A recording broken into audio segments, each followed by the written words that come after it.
May disiplina kasi sa Biblia tungkol sa pananamit. Kasi nakakatukso sa lalaki yan pag mahalay ang damit ng babae.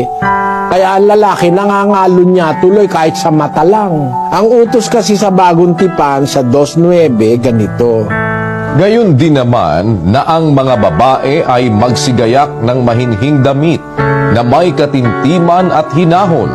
Ang damit na rekomendado sa babae, mahinhing damit, may katintiman at hinahon.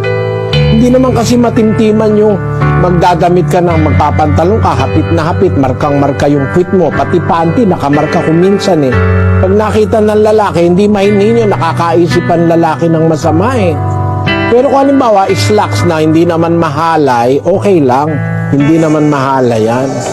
Pero kung halimbawa, yung damit na panlalaki, naka-t-shirt, na yung susuwe nakamarkang-marka, tapos yung puwit markang-marka dun sa pantalon na hapit, mahalay sa babae yun.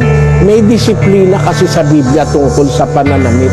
Kasi nakakatukso sa lalaki yan pag mahalay ang damit ng babae.